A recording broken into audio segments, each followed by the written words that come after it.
This is Dan, and it's time for another book review. I just literally last night finished Stephen King's The Institute, which tops off at 561 pages. Now, I will have to admit, this one started out as a slow burn, but once you get to the main part, the main focus of the storyline, which is The Institute, it does get faster paced around that time. It's so enthralling.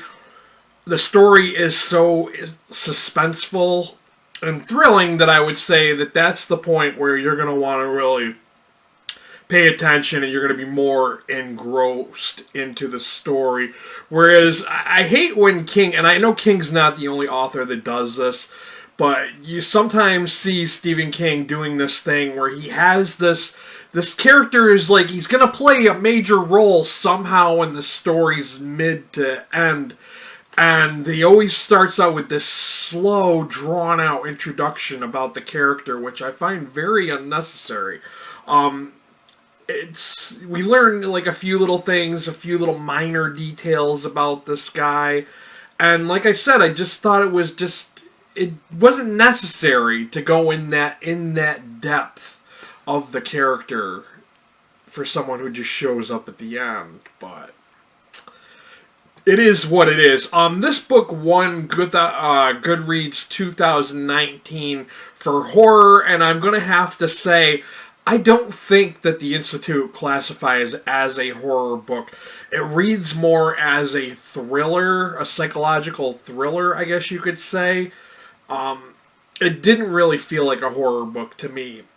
It does remind me sometimes of classic King, and I don't know if that's just because of the whole idea with kids and mental abilities. It kind of reminded me a little bit like Firestarter, because it's got that whole conspiracy thing going down, with the kids and the Institute itself. But I found the relationship with the kids in the Institute to be kind of interesting, and their whole environment that they're dealing with. Sometimes it did seem a little unreal, like if these kids were really snatched away from their homes, and they're kind of taking it very well as compared to I think I would take it. I would be freaking out, but these kids seem to be taking it pretty well. I did enjoy the book. Overall, I thought it was a good read. Like I said, once you get to the part about the Institute, I wanted to devour this book at that point. I will admit, I found the ending to be very underwhelming. It wasn't what I was expecting, and now I can see why the synopsis says the good guys don't always win, and that's not a spoiler because that is in the synopsis. I'm not going to go into details over what exactly happened, but, I did enjoy the book. I will give it that. It was enjoyable. It is a bigger book, so be prepared. Stephen King's been writing a lot of these hefty books lately. It is rather, but like I said, when you get to the part about the kids in the Institute, it does pick up the pace a lot more, and then it kind of like funnels off towards the end because it starts to get slow again near the end.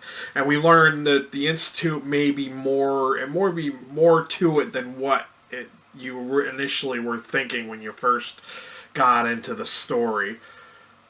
Overall, I gave this a 4 out of 5 star rating on Goodreads. It is worth picking up and checking out. It does have some classic King feels to it. I'd say that the ratings on this book amongst my friends on Goodreads is quite varied. Some people thought it was a 3-star, while others thought it was a 5-star, and there were quite a few 4-star ratings for it. So I will let you be the judge of that. And like I said, I don't want to spoil it. I don't want to, because be prepared. There are some things that could be triggering. There is the torture of children and children using alcohol and cigarettes, so if those things bother you, I'm just letting you know they're in this book. Like if the torture of children, and it's not, King doesn't go too in depth with the torture scenes, but just enough just to give you a warning. I know that some people have commented that they thought that King was kind of out of bounds by saying like political stuff. I do have to agree with that. It wasn't overly saturated with political things about Trump and the Republican Party and all that, but there were a few like little quotes in the book that I felt were unnecessary that were related to Trump. I just kind of brushed those off. I mean, they weren't really that vital to the story, but you know, we kind of get the author's opinion of politics in there, which I don't feel is necessary to tell the story. It shouldn't really be a part of the story.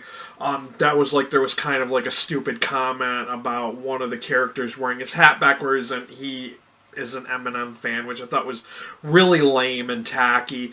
But overall, the story was pretty intense because we get to certain scenes, and like I said, I don't want to spoil it for those who have not read it.